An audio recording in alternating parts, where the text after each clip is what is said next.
आज की वीडियो में हम बात करेंगे गेहूं की फसल में पोटाश कब डालना चाहिए और पोटाश डालने से फ़ायदा क्या होता है और क्या क्या इससे विशेषताएं इसमें पाई जाती हैं, कब इस्तेमाल करें, पूरी जानकारी आपको मिलने वाली है। तो वीडियो को आप पूरा ज़रूर देखिएगा। कोई भी सवाल हो या सुझाव हो तो आप कमेंट करिए। किसान साथियों, पौधे को बढ़वार व अपना पूरा जीवन चक्र करने के लिए कम से कम 17 पोषक तत्वों की आवश्यकता पड़ती है। इसमें से कार्बन, ऑक्सीजन और हाइड्रोजन तो हवा से तथा पानी से प्राप्त हो जाते हैं। बाकी जो 14 तत्व है वो मिट्टी से खादों के द्वारा हमारे पौधे को मिलते हैं, जिसमें nitrogen, phosphorus, potash, calcium, magnesium, गंधक, जिंक, कॉपर, लोहा, मैग्नीज, बोरोन, मोलिब्डेनम, क्लोरीन, निकल, ये तमाम तत्व होते हैं जो हमारे पौधे के अच्छे विकास के लिए चाहिए होते हैं। किसान साथियों, पोटेशियम सभी फसलों के लिए अति आवश्यक तत्व माना जाता है। पोटेशियम पौधे की वृद्धि के लिए बहुत ही आवश्यक तत्व है। इससे फसल की उपज व गुणवत्ता को बढ़ावा मिलता है और अच्छी पैदावार भी किसान साथी प्राप्त करते हैं। अब सबसे पहले पोटेशियम के कुछ कार्य हम जान लेते हैं, उसके बाद बताएंगे कब कितनी मात्रा में पोटेशियम अपने फसलों में हमें प्रयोग करना चाहिए। पोटेशियम का सबसे पहला काम है, पोटेशियम जड़ों के विकास में काफ़ी हेल्प करता है, जड़ों की वृद्धि करता है। पोटेशियम भोज्य पदार्थों के संग्रहण और स्थानांतरण को बढ़ावा देता है। जो भोजन बनता है उसको संग्रहण करने के लिए और स्थानांतरण दूसरी जगह पे भेजने के लिए पोटेशियम काफ़ी आवश्यक कार्य करता है। पोटेशियम से प्रकाश संश्लेषण बहुत ही अच्छे से होता है, अति आवश्यक होता है प्रकाश संश्लेषण के लिए। इसके साथ साथ किसान साथियों, पोटेशियम 60 से ज़्यादा जो एंजाइम होते हैं, एंजाइम्स की क्रियान्वित करता है, उसको क्रियाशील बनाता है। पोटेशियम पौधे में उच्च ऊर्जा स्थिति को बनाए रखता है। पोटेशियम जल उपयोग क्षमता के लिए काफ़ी बढ़िया काम करता है। पोटेशियम से आपके पौधे में पाले से लड़ने की क्षमता प्रदान होती है। पोटेशियम पौधे में रोग बीमारी से बचाता है, उसके प्रतिरोधी क्षमता विकसित करता है। पोटेशियम नाइट्रोजन की क्षमता को भी बढ़ाता है। पोटेशियम दाने में प्रोटीन की मात्रा को बढ़ाता है। पोटेशियम हमारे पौधे में कंदों के आकार को बढ़ाता है। पोटेशियम से फलों के रंग व सुगंध में वृद्धि होती है। पोटेशियम से पौधे में अच्छे से भंडारण क्षमता रहती है। तो ये तमाम जो कार्य होते हैं वो आपका पोटेशियम करता है। पोटेशियम सूखा, पाले व गिरने के प्रतिरोधी क्षमता प्रदान करता है। पोटेशियम पत्तियों की निचली सतह में उपस्थित स्टोमेटा जो होती हैं उसको खुलने और बंद करने का कार्य करता है, जिससे उपस्थित उसमें जो जल होता है उसका वाष्पीकरण कम होता है। फलस्वरूप पौधा जो है सूखना कम हो जाता है। पौधे में जाइमल कोशिका को बढ़ाता है, जिससे फसल में शर्करा की मात्रा को बढ़ती है और भंडारण की क्षमता को भी नियंत्रित करता है। तो पोटेशियम के वैसे तो बहुत सारे कार्य होते हैं, तो इस कुछ कार्य के बारे में हमने जान लिया। अब कमी के लक्षण जान लेते हैं, उसके बाद मात्रा बताते हैं। किसान साथियों, इसके अलावा भी बहुत सारे कार्य होते हैं। पोटेशियम आपके पौधे के लिए बहुत ही उपयोगी तत्व होता है। पोटेशियम से कोशिका भित्ति मोटी होती है। पोटेशियम से तना व डंठल मजबूत होते हैं।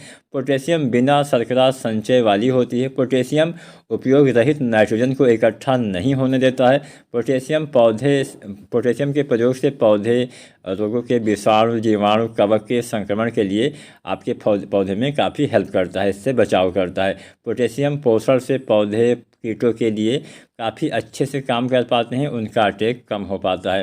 पोटेशियम की कमी के लक्षण अगर हम जानें तो पुरानी पत्तियां सबसे पहले प्रभावित होती हैं। पुरानी पत्तियों पे सफ़ेद, पीले, संतरी रंग के धब्बे आपको दिखाई दे सकते हैं। पत्तियों की नोक से ये धब्बे जो हैं वो शुरू होते हैं। पत्तियों का रंग हरे से भूरा हो जाता है। पत्तियां सिकुड़ भी जाती हैं और ऊतक भूरे रंग के हो जाते हैं, मर जाते हैं। इसके बाद पोटेशियम की कमी के लक्षण नई पत्तियों में भी दिखाई देने लगते हैं। वो छोटी हो जाती हैं, हरी नीली हो जाती हैं। डंठल पतला हो जाता है, भूंगर हो जाता है, जिससे फसल आपकी गिर जाती है। पौधे की जड़ कम विकसित होती है, जिससे प्रायः जड़ें भी कई बार सड़ने लगती हैं। रोग का प्रकोप बढ़ जाता है, तो फलों का आकार वगैरह भी छोटा रह जाता है, रंग भी फीका पड़ जाता है। तो ये तमाम जो है पोटेशियम की कमी के लक्षण होते हैं। अब हम जानते हैं कि हमें पोटेशियम का प्रयोग कब करना चाहिए। पोटेशियम अगर हम गेहूं की फसल में बात करें तो आपको शुरुआती अवस्था में ही इसका इस्तेमाल करना चाहिए। गेहूं की फसल में पोटेशियम किसान साथियों आपको कब डालना है, जब आप गेहूं की बुआई करते हैं तो बुआई के समय हम जो खादों का इस्तेमाल करते हैं उसी खाद में आपको पोटाश का भी इस्तेमाल करना है। जैसे बुआई के समय आपने डीएपी डाला, बहुत सारे किसान साथी डीएपी ही डालते हैं, तो डीएपी की ही बात करते हैं। तो अगर आपने बुआई के समय डीएपी डाला तो उसी डीएपी खाद में मिला के आपको जो पोटास है उसका भी इस्तेमाल करना है। साथ में यूरिया भी हम मिला लेते हैं। तो डीएपी वही 55 किलो के आसपास 50-55 किलो या अधिकतम 60-70 किलो भी डाल देते हैं अगर कोई अगेती वैरायटी है तो उसमें ज़्यादा उत्पादन लेने के लिए। और यूरिया 20-25 किलो डालते हैं। पोटास जो एमओपी पोटास की हम बात करते हैं जिसका सर्वाधिक उपयोग होता है, तो जो एमओपी पोटास आता है 60% वाला, जिसको हम म्यूरेट ऑफ पोटास बोलते हैं, उसका इस्तेमाल अगर आप करते हैं तो उसकी आपको लगभग 25 से 30 किलो मात्रा पर एकड़ के हिसाब से एक सामान्य जो समय पे गेहूं लगाया जाता है उसमें आपको डालना है। अगर आप अगेती गेहूं लगाते हैं या फिर अगर आप मान लीजिए ज़्यादा उत्पादन देने वाली किस्में लगाते हैं, अगेती गेहूं में ही ज़्यादा उपज मिलता है, तो उसमें आपको 5 किलो से लेकर 10 किलो जो पोटास की मात्रा है पर एकड़ के हिसाब से आपको बढ़ा के इस्तेमाल करना है। शुरुआत में ही पोटास डालेंगे तो बढ़िया फ़ायदा मिलेगा।